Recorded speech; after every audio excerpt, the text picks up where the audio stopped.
Katika ulimwengu wa saikolojia, binadamu wamegawanyika katika makundi mawili. Wapo binadamu ambao wanapenda kuwa na marafiki wengi katika maisha yao, na wapo binadamu ambao wanapenda kuwa na marafiki wachache katika maisha yao.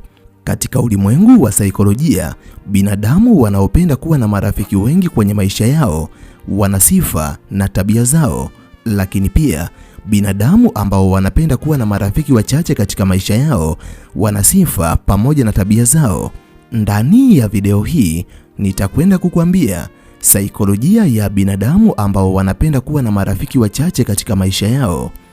Kama nawe ni moja kati ya binadamu wanaotamani kujifunza kuhusiana na jambo hili, basi video hii imetengenezwa mahususi kwa ajili yako. Ili uendelee kujifunza mambo mbalimbali kupitia video zetu, jiunge nasi kwa kusubscribe katika chaneli hii ya Fafanuo Media. Hapo utakuwa wa kwanza kupata video zetu pindi tunapoziweka kwenye chaneli hii. Hautajutia MB zako, kwani mara zote tunajitahidi kuwa bora zaidi ya jana. Asante, enjoy. Zifuatazo ni siri za kisaikolojia kuhusiana na binadamu wasiopenda marafiki wengi katika maisha yao. Namba 1, hawa ni binadamu ambao huwa wanapata nguvu ya kweli ndani yao pindi wanapokuwa peke yao. Tafiti mbalimbali za kisaikolojia zimekuwa zikionyesha asilimia kubwa ya binadamu ambao wanapenda marafiki wengi kwenye maisha yao, hawa ni watu ambao huwa wanahisi nguvu ya kweli ndani yao pindi wanapokuwa na watu wengine. Hata mambo mbalimbali ambayo wanayafanya kwenye maisha yao ni binadamu ambao huwa wanapenda kushirikiana na binadamu wengine. Lakini tafiti za kisaikolojia zimekuwa zikionyesha kuwa asilimia kubwa ya binadamu ambao hawapendi kuwa na marafiki wengi kwenye maisha yao, hawa ni watu ambao wanapofanya vitu mbalimbali wakiwa peke yao, huwa wanaihisi nguvu ya kweli ambayo ipo ndani yao, lakini huwa wanapata nguvu wanapokuwa peke yao kuliko wanapofanya vitu kwa kushirikiana na watu wengine. Hawa ni binadamu ambao wanapenda ukimya katika maisha yao. Kamwe hawapendi kuketi katika maeneo ambayo yametawaliwa na kelele za binadamu wengine. Ni binadamu ambao katika maisha yao hawapendi kujichanganya katika makundi ya watu, hasa wanapokuwa katika mazungumzo. Ni binadamu ambao mara nyingi wanapokuwa kwenye makundi ya watu huwa wanapenda kukaa kimya. Unaweza kudhani si wazungumzaji, lakini wanaweza kuonesha tabia yao ya uzungumzaji na ucheshi ambao upo ndani yao.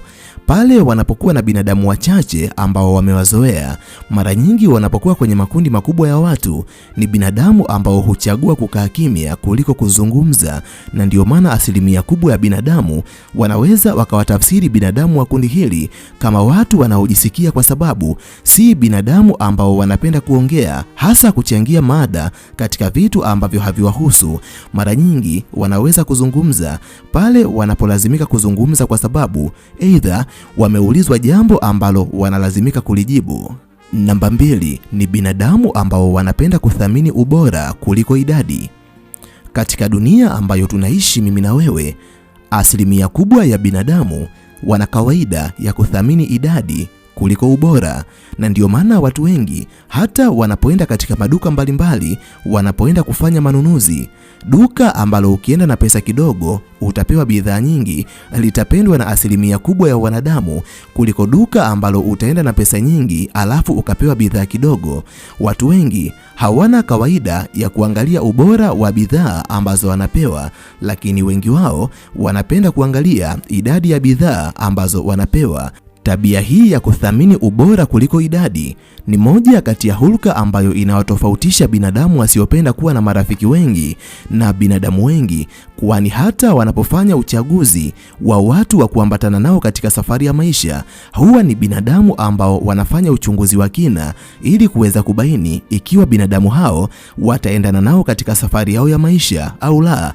Na mara nyingi binadamu wanaopenda kuwa na marafiki wachache ni vigumu sana kutengeneza ukaribu nao, kwa sababu mpaka uweze kuendana nao ndipo watakapokupa nafasi ya kujenga ukaribu nao. Na ndio maana unaweza ukajaribu kujipendekeza kadri unavyoweza, lakini kwa sababu hawajachagua kuwa rafiki yako kwa kuwa haujakidhi vigezo ambavyo huwa wanaviona, basi watakuweka mbali na maisha yao. Kumbuka, hawa si watu ambao huwa wanathamini idadi kubwa ya marafiki, bali ni watu ambao huwa wanathamini ubora wa marafiki. Yaani wao ni binadamu ambao wanaishi na falsafa ya hivi, ni bora kuwa na marafiki wachache wazuri kuliko kuwa na marafiki wengi wasiokuwa na faida.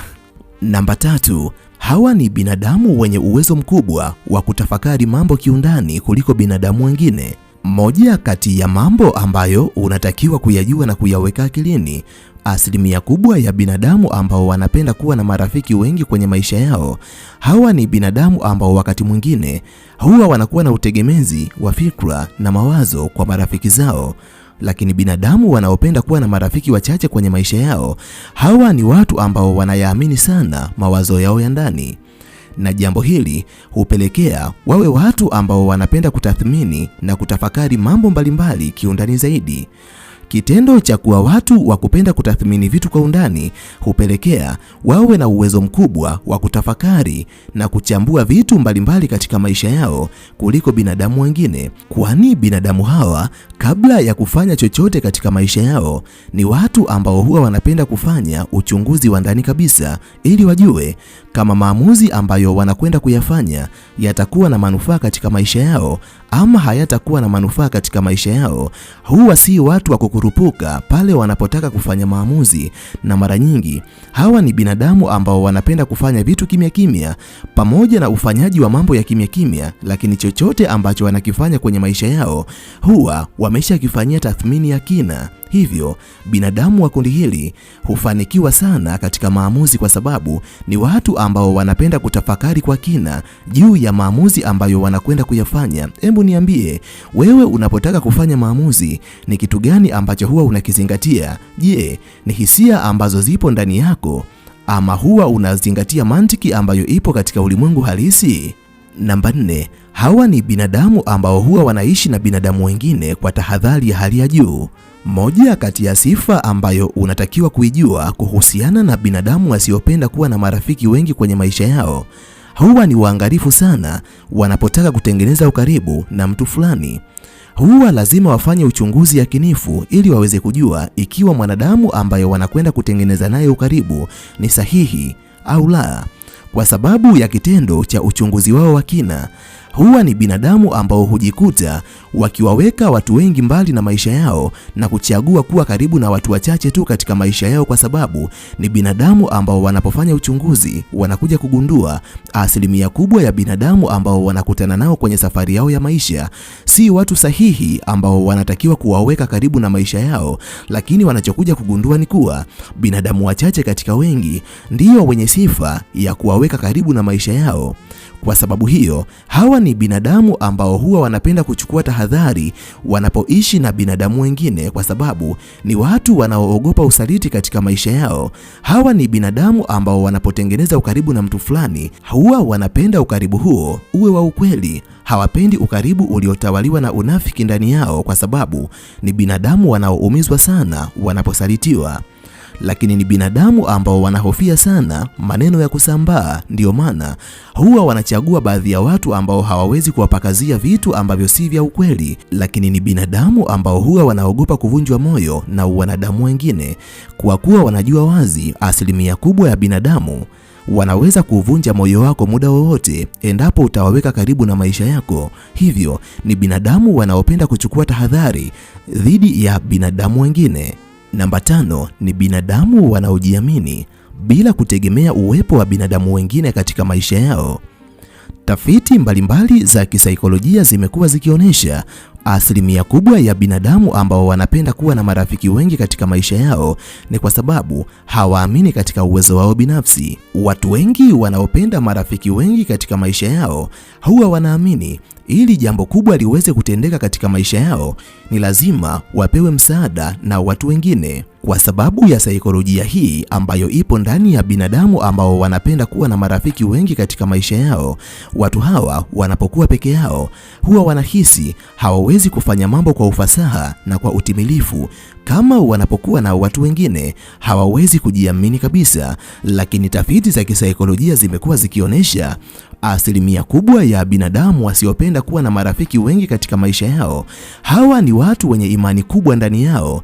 Wanaamini chochote chochote ambacho wanataka kukifanya wanaweza kukifanya kwa utimilifu wakiwa wao wenyewe, na hii siri hupelekea asilimia kubwa ya binadamu wanaopenda kuwa na marafiki wachache wawe moja kati ya watu wenye mafanikio makubwa katika maisha yao kuliko makundi mengine ya binadamu, kwani hawa ni watu ambao wanaweza kufanya chochote katika maisha yao bila uhitaji wa watu wengi, kama ilivyo kwa watu ambao wanapenda kuwa na marafiki wengi katika maisha yao. Namba 6, hawa ni binadamu wasiopenda kuishi maisha yasiyokuwa yao.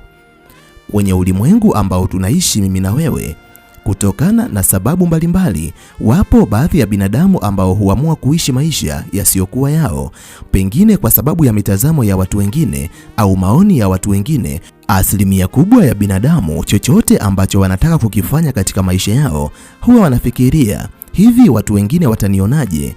Au kwa hiki ambacho nakifanya, watu wengine wanasema nini kuhusu mimi? Na hayo ni moja kati ya maswali ambayo hupelekea asilimia kubwa ya binadamu wajikute wakiishi maisha yasiyokuwa yao kwa kufanya vitu wasivyovipenda ili mradi tu wawafurahishe binadamu wengine. Lakini siri ambayo unatakiwa kuijua kuhusiana na binadamu wasiopenda kuwa na marafiki wengi, tafiti mbalimbali zimekuwa zikionyesha hawa ni binadamu ambao hawapendi kufanya vitu wasivyovipenda, bali chochote ambacho wanakifanya huwa kinatokea ndani yao. Si watu wanaopenda kuishi maisha ya kuigiza. Haijalishi watu wengine watasema nini juu yao au watu wengine watawaonaje. Wanapoamini chochote ambacho wanakifanya kinaweza kuleta manufaa katika maisha yao, huwa hawajiulize mara mbili. Sio kama wenzangu na mimi ambao chochote ambacho wanakifanya huwa wanafikiria, hivi watu wengine watanionaje? Yap, hiyo ni sababu ambayo hupelekea asilimia kubwa ya binadamu washindwa kutimiza hata malengo yao, kwa sababu huwa wanafanya vitu kwa kuhofia macho pamoja na midomo ya binadamu wengine. Namba 7 ni binadamu wanaopenda kuweka mipaka katika maisha yao. Katika ulimwengu wa kisaikolojia, binadamu wamegawanyika katika makundi mawili. Wapo baadhi ya binadamu ambao hawana mipaka katika maisha yao. Chochote ambacho wanakifanya katika maisha yao wapo radhi kumuonesha kila mtu katika maisha yao.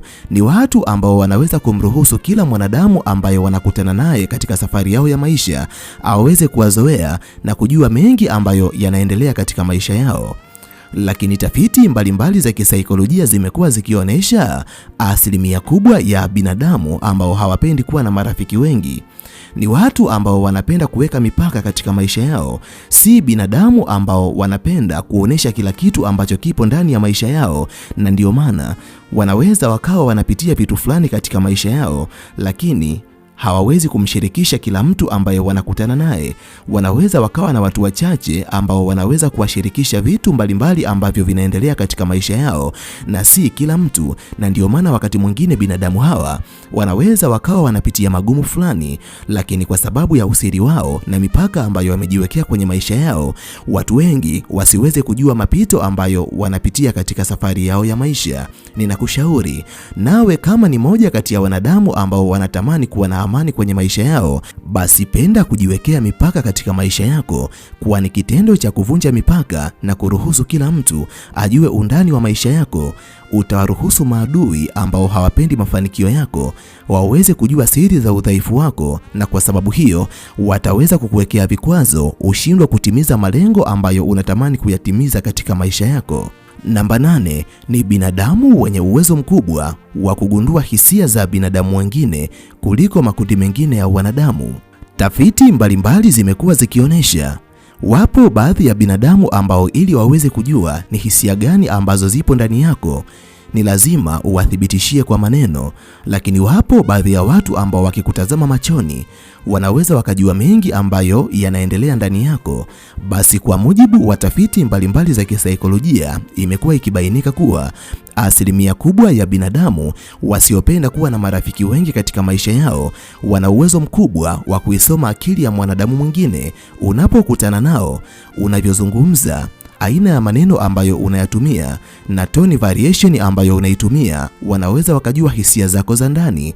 Na ndio maana binadamu wa kundi hili wanaweza wakaisoma tabia yako mapema bila hata kuambiwa, na wakajua kama wewe ni mtu sahihi ama wewe si mtu sahihi. Na ndio maana, kwa sababu ya uwezo ambao Mwenyezi Mungu ameuweka ndani ya binadamu wa kundi hili, ni vigumu sana kujenga nao mazoea ikiwa wameshabaini kuwa ndani yako kuna kitu hakipo sawa. Ni watu ambao wanapenda kuchukua tahadhari sana katika maisha yao, na ndio maana wanaweza wakakutana na watu mbalimbali katika maisha yao, lakini katika watu wengi waliokutana nao wakachagua watu wachache katika wengi na kuwafanya kuwa watu wao wa karibu na kuwaacha watu wengi wakiwa mbali na maisha yao. Namba 9, asilimia kubwa wana historia ya maumivu ya kihisia katika kipindi fulani cha maisha yao. Jambo ambalo unatakiwa kulijua na kuliweka akilini. Hakuna tabia ambayo huwa inajitokeza kwa bahati mbaya katika maisha ya mwanadamu. Chochote ambacho unakiona katika maisha ya mwanadamu kina chanzo chake. Basi asilimia kubwa ya binadamu ambao hawapendi idadi kubwa ya marafiki kwenye maisha yao walishawahi kuumizwa na baadhi ya marafiki katika nyakati fulani za maisha yao, na kuanzia hapo wakajikuta wakiishi kwa tahadhari na binadamu wengine ili yaliyowaumiza yasije yakajirudia tena katika safari yao ya maisha. Namba 10 ni binadamu wasiokuwa na tatizo la upweke katika maisha yao. Tafiti mbalimbali za kisaikolojia zimekuwa zikionyesha asilimia kubwa ya binadamu wanaopenda kuwa na idadi kubwa ya marafiki, pindi marafiki hao wanapokuwa mbali nao huwa wanahisi kutengwa na kuhisi upweke katika mioyo yao. Lakini binadamu wengi wasiopenda kuwa na marafiki wengi walishaizoea hali hiyo, hivyo hata wanapokuwa peke yao bado huwa wanahisi amani na si adhabu, kwani upweke kwao huwa ni namna mojawapo ya kutuliza akili kuliko wanapokuwa na idadi kubwa ya marafiki. Mimi kwa leo ninaomba niishie hapa. Ninahitimisha nikiamini kuna jambo kubwa ambalo umejifunza kupitia video hii. Nikutakie wakati mwema na tukutane tena katika video ijayo. Nimalize kwa kusema nawapenda sana sana zaidi ya sana. Asante, bye.